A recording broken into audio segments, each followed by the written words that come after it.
Em 1892, um crime brutal chocou os Estados Unidos. Andrew e Abby Borden foram assassinados a golpes de machado dentro de casa. E a principal suspeita? A própria filha, Lizzie Borden. Mais de um século depois, essa história continua viva, não apenas nos livros e na internet, mas também na casa onde tudo aconteceu, hoje conhecida como um dos locais mais assombrados dos Estados Unidos. Mas afinal, quem foi Lizzie Borden? Bem-vindos ao canal, eu sou a Kim Siqueira. Já deixa o like e o hype agora no início do vídeo, que é muito importante para ajudar o meu trabalho. Aproveita, deixa um comentário, que isso ajuda muito no engajamento, e me segue lá no Instagram no @KimSiqueiraOficial. A Netflix divulgou que a quarta temporada da série Monstros, que será lançada em 2026, contará o caso de Lizzie Borden, um dos casos mais sinistros e misteriosos dos Estados Unidos. Se você é novo por aqui, eu já contei o caso completo do Ed Gein, o carniceiro de Plainfield. O caso dele vai ser retratado na terceira temporada, que estreia agora em outubro. Vou deixar o link no card para você assistir depois. Agora chega de enrolar e bora começar esse caso sinistro.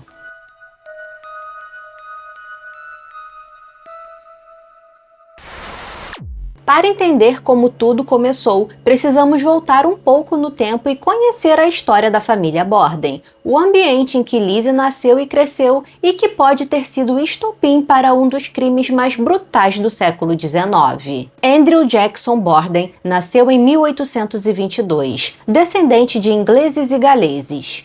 Andrew cresceu em um ambiente modesto e passou por dificuldades financeiras quando jovem, mesmo sendo de uma família rica e influente. Andrew era muito trabalhador e queria prosperar na vida, então trabalhou arduamente na fabricação e venda de móveis e caixões. Em 1845, aos 23 anos, Andrew casou-se com Sarah Anthony Morse, de 22 anos. Mesmo tendo se tornado muito rico, Andrew se recusava a morar na área nobre, onde os outros Bordens moravam em suas mansões.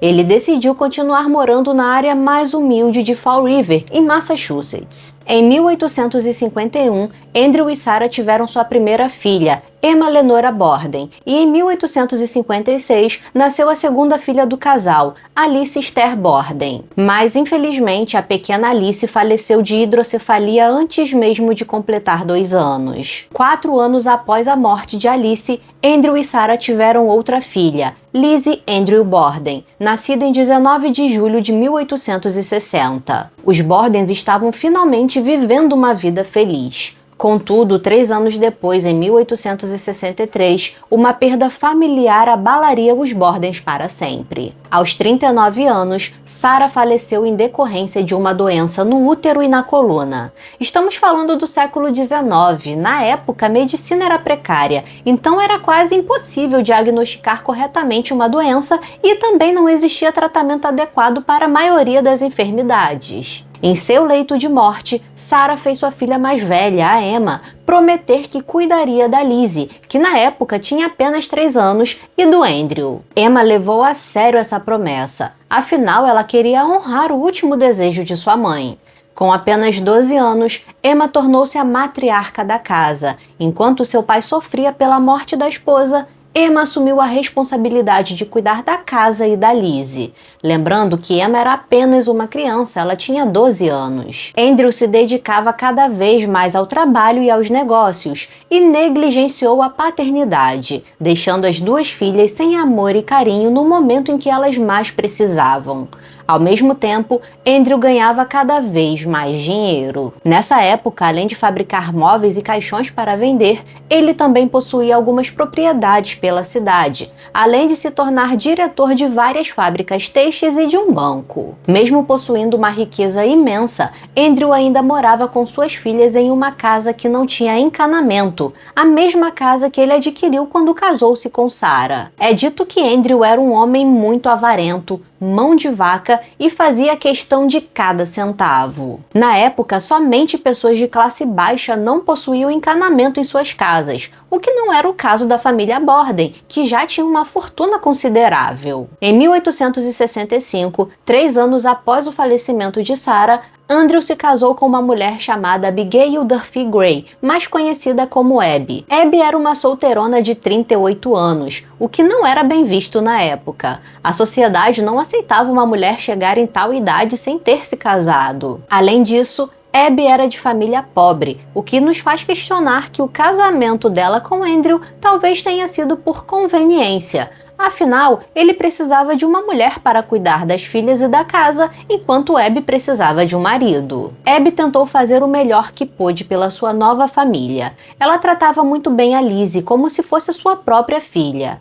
A Lizzie não teve uma figura materna por muito tempo em sua vida. Ela tinha perdido sua mãe com apenas 3 anos, então ela viu na Abby a mãe que ela precisava. Inclusive, por um bom tempo, a Lizzie chamava a Abby de mãe. Entretanto, Emma não gostou nem um pouco da Abby. Para ela, Abby era apenas uma oportunista que queria o dinheiro do seu pai, além de roubar o lugar que pertencia à sua mãe. Na cabeça de Emma, ela que deveria ser a responsável por Lizzie, para cumprir a promessa que havia feito no leito de morte de Sarah. Emma então passou a colocar Lizzie contra Abby, dizendo que ela não era sua mãe de verdade. E essas coisas começaram a afetar a Lizzie, que então passou a maltratar a Abby. Nessa época, Lizzie estava com seus 7 anos de idade aproximadamente. Ela era muito introvertida, não gostava de se enturmar com as outras crianças, mas vivia falando para as pessoas que a senhora Borden era uma má pessoa.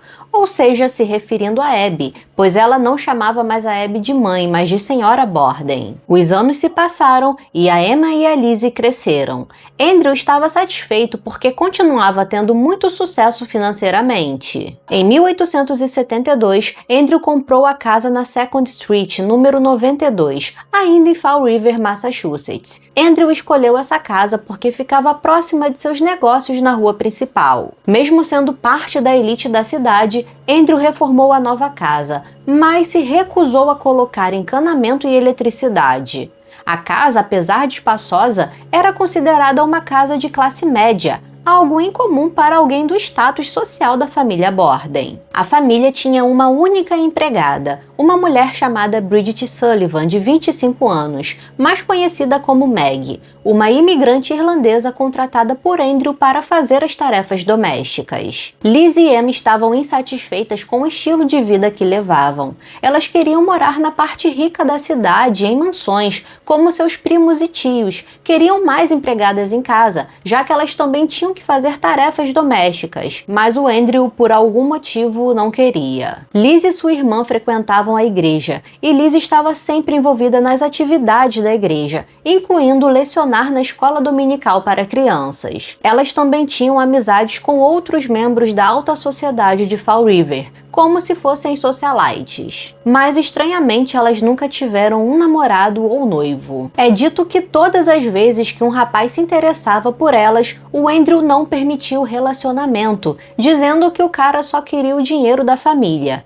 E ele também nunca arrumou um pretendente para elas, o que era algo normal para a época. E isso levanta uma teoria de que provavelmente Andrew abusasse das filhas, o que nunca foi provado nem nada, é apenas uma teoria. Alguns anos se passaram, só para constar as meninas ainda odiavam a Abby, chegamos ao ano do crime, 1892. Meses antes do crime, a relação entre Lizzie, Emma e Abby ficou mais caótica. Andrew teria dado alguns imóveis para os familiares de Abby, que, como eu disse, eram pobres, o que deixou Lizzie e Emma furiosas. Para as duas, era inadmissível o pai presentear os familiares da Abby enquanto elas viviam em uma casa sem água encanada e eletricidade. Para amenizar a situação, Andrew deu para as duas a casa onde eles moraram até o falecimento da Sarah, mãe das meninas. Não é dito porquê, mas semanas antes do crime, elas venderam a casa para o pai por cerca de $5.000 na época. Em maio de 1892, Andrew matou vários pombos em seu celeiro com uma machadinha.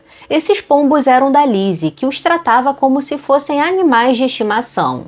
Lizzie teria ficado muito furiosa, o que aumentou o caos na família Borden. Nessa época, de acordo com a empregada, as duas irmãs não se sentavam mais à mesa para fazer as refeições com Andrew e Abby. Em julho de 1892, uma discussão familiar levou Lizzie e Emma a sair de casa temporariamente.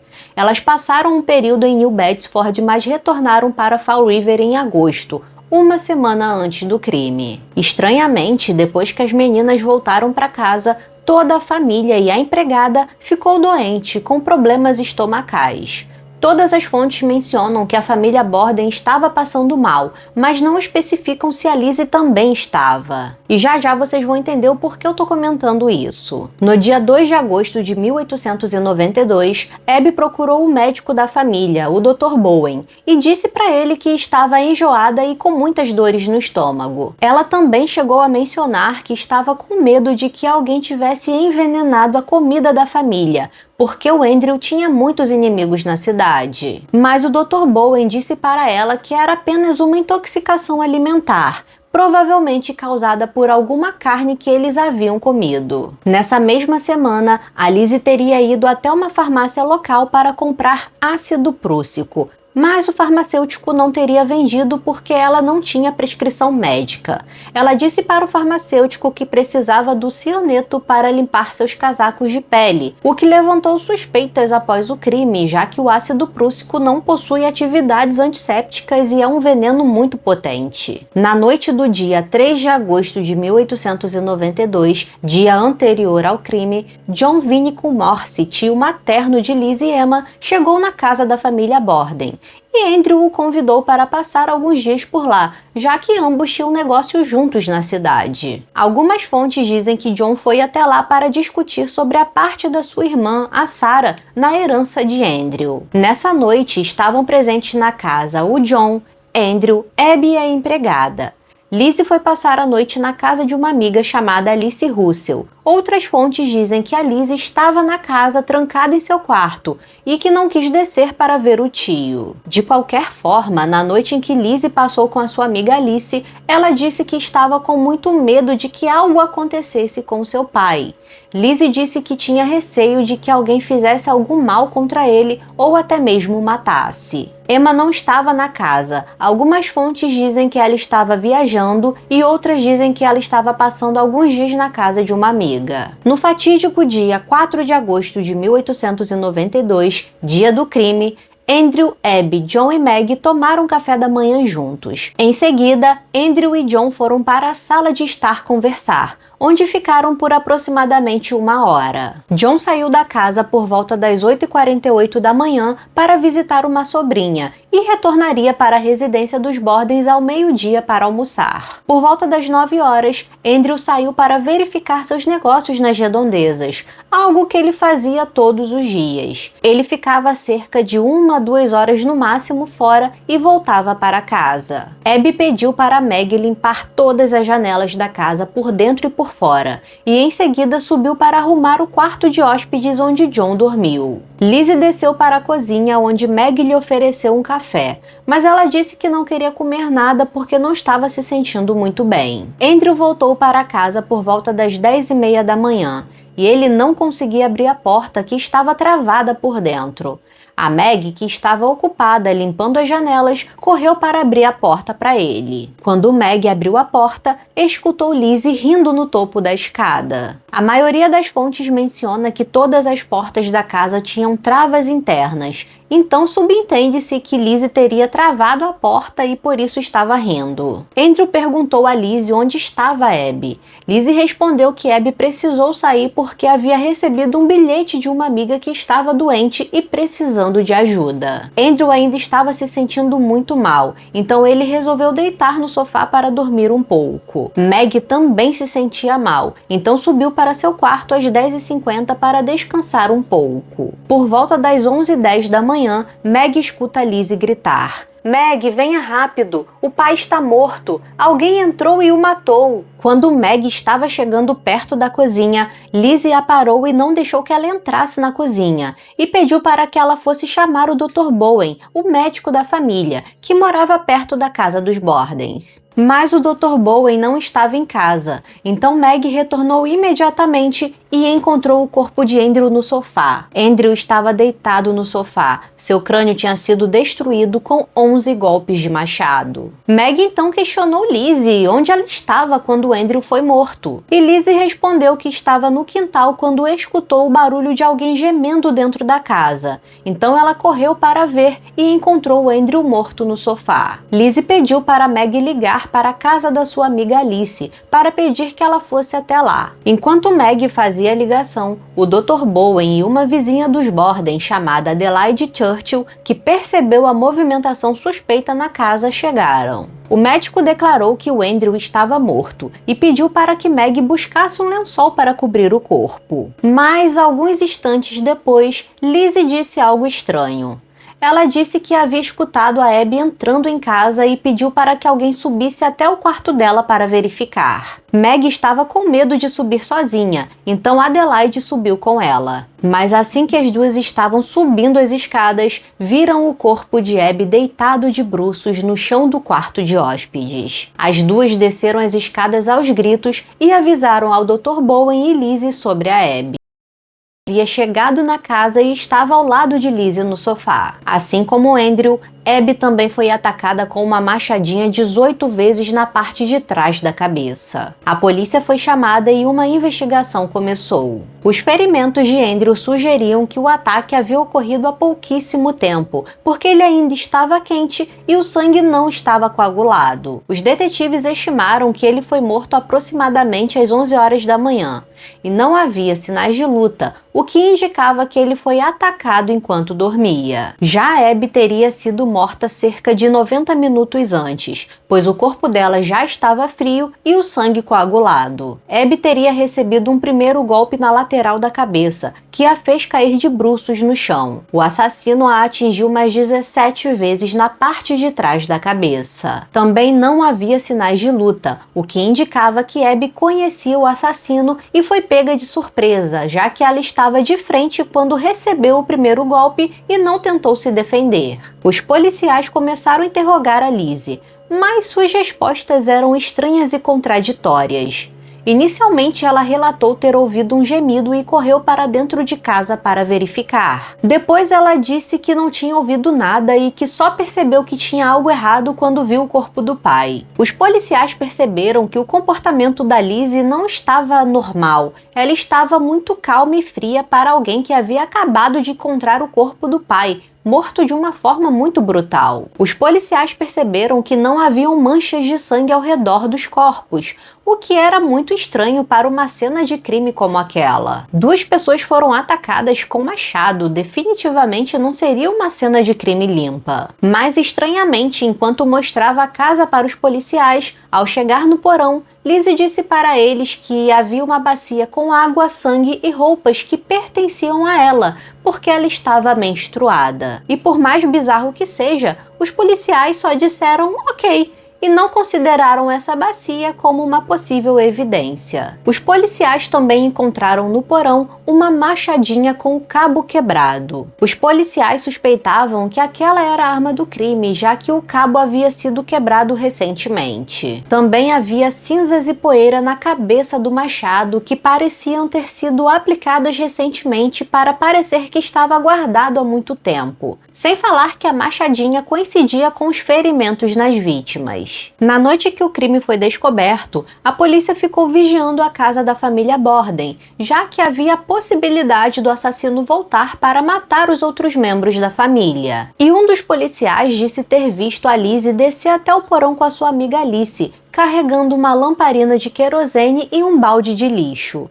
Ele disse que viu a Lizzie curvada sobre a pia no porão, o que é muito suspeito. Durante a autópsia, os estômagos das vítimas foram examinados para testar se eles haviam sido envenenados, já que havia a hipótese da Lizzie ter envenenado a família, mas nenhum veneno foi detectado. Durante o inquérito, Lizzie não conseguia manter uma versão consistente do que estava fazendo durante os assassinatos, o que levantou mais suspeitas de que ela fosse a culpada. No dia seguinte ao crime, Alice viu Lizzie queimar um vestido no fogão da cozinha. Lizzie disse que queimou o vestido porque estava manchado de tinta e que não o usaria mais. Uma audiência preliminar aconteceu no dia 8 de agosto de 1892. É dito que durante essa audiência, a Lizzie se recusava a responder às perguntas e se contradizia sobre o que estava fazendo na manhã do crime. Posteriormente, o Dr. Bowen justificou que ela estava sob o efeito de morfina para se acalmar, o que explicaria seu comportamento errático. Em 11 de agosto de 1892, Lizzie recebeu um mandado de prisão e foi presa. O caso atraiu grande atenção da mídia, que afirmava com todas as letras que Lizzie era culpada. Uma mulher de 32 anos da alta sociedade cometer um crime tão brutal era algo impensável para a época. Lizzie ficou presa por 11 meses, até que seu julgamento aconteceu em 5 de junho de 1893. A cabeça de Andrew e Sarah foram removidas durante a autópsia e apresentadas no julgamento. Ao ver os crânios, Lizzie desmaiou no tribunal. O juiz desconsiderou o fato da Lizzie ter tentado comprar veneno dias antes do crime, alegando que não havia conexão com o que havia acontecido. Um júri composto por 12 homens levou apenas 1h30 para deliberar e absolver Lizzie e Andrew Borden dos assassinatos. Nessa época, mulheres não tinham direito de ser juradas. De acordo com eles, uma mulher não teria a capacidade de desferir aqueles golpes brutais nas vítimas. Ao sair do tribunal, Lizzie disse para os repórteres que se sentia a mulher mais feliz do mundo. Mas, mesmo absolvida, Lizzie era considerada como a principal suspeita pela morte do pai e da madrasta. Muitos acreditavam que ela teria cometido o crime para herdar todo o dinheiro do pai e não ter que dividir nada com a Abby. Lizzie e Emma herdaram toda a herança de Andrew e finalmente as duas se mudaram para a área nobre de Fall River. Na nova casa, elas tinham uma equipe de empregadas domésticas, governanta e um cocheiro. Lizzie mudou seu nome para Lisbeth e ela e sua irmã nunca se casaram. Em 1904, Lizzie e Emma brigaram e Emma saiu de casa em 1905. Depois disso, as irmãs nunca mais se viram. Ambas faleceram em 1927. O mais bizarro é que a Lizzie faleceu primeiro e a Emma faleceu 9 dias depois. Ambas foram enterradas no mesmo jazigo que o pai e a madrasta. Até hoje circulam algumas teorias sobre a possível motivação do crime. Como eu já disse, existe uma teoria de que Lizzie era abusada pelo pai, e essa teoria foi reforçada porque ela e Emma nunca se casaram. Na época dos crimes, Lizzie tinha 32 anos e a Emma 41, o que era algo incomum para a época, duas mulheres nessa idade não ter marido ou filhos. Outra teoria sugere que Lizzie tinha um caso com a empregada, a Meg. Ela teria matado o pai e a madrasta após ser flagrada com a empregada. Mas anos depois do crime, Meg casou com um homem, o que não tem nada a ver. E não significa que as duas não possam ter tido alguma coisa. Outra teoria é de que o verdadeiro culpado do crime era John Morse, o tio da Lizzie que estava visitando a família. Mas como ele forneceu um álibi muito consistente e detalhado na época, a polícia o descartou como suspeito. Uma outra teoria sugere que a Emma teria ido até em casa, matou o pai e a madrasta e depois voltou para onde estava para não levantar suspeitas. O que, como eu disse, é só uma teoria, não tem nada provado. Mas agora vamos falar da melhor parte, que é a parte sobrenatural desse caso. Localizada na Second Street, número 230, a casa onde ocorreu o assassinato dos Bordens hoje funciona como um hotel. Desde 1996, a Bed and Breakfast está aberta ao público e você pode passar uma noite lá, e até mesmo dormir no mesmo quarto onde Abby foi encontrada morta. A casa foi restaurada para permanecer como estava na época dos crimes. Os proprietários da casa colocaram alguns itens lá, incluindo várias fotos da autópsia do casal e recortes de jornal da época. Eles também colocaram réplicas dos crânios de Andrew e Abby na casa. Muitos visitantes e hóspedes alegam ter presenciado atividades paranormais na casa, como figuras sombrias, som de passos, aparição do casal Borden e até mesmo de crianças. Dizem que é muito comum portas abrirem sozinhas, luzes que piscam, ruídos vindos de dentro dos armários, cadeiras de balanço que se balançam sozinhas e até objetos que se movem sozinhos. Um dos fantasmas mais conhecidos é o do Andrew Borden, que tem o costume de bater nas costas dos visitantes. Se você dormir no quarto que era dele, você precisa deixar uma quantia em dinheiro como pagamento para o espírito dele ficar tranquilo. Lembrando que ele tinha fama de ser um homem muito avarento e mão de vaca. Dizem também que é normal ver o espírito da Abby, principalmente no quarto que ela morreu. Quanto às crianças, dizem que é muito comum ver o espírito de crianças vagando pela casa.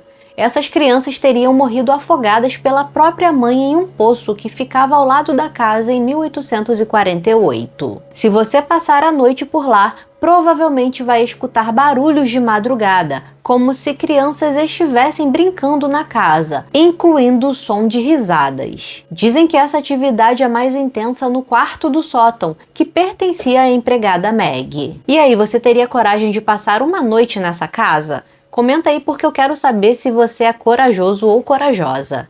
Eu tenho coragem de visitar, mas dormir eu acho que eu não conseguiria, não teria essa coragem. Embora não houvesse provas suficientes para condenar Lizzie pelos assassinatos do seu pai e da sua madrasta, muitos acreditam que ela cometeu os crimes, já que ela e sua irmã eram as únicas a se beneficiar com a morte deles, sem mencionar a raiva que ambas sentiam da Abby. Comenta aí se você acha que realmente ela cometeu o crime ou se você tem alguma outra teoria para esse caso. Verifique se já deixou o like, hypou o vídeo e se inscreveu no canal. Aproveite para ver o vídeo que está aparecendo aí no card para você.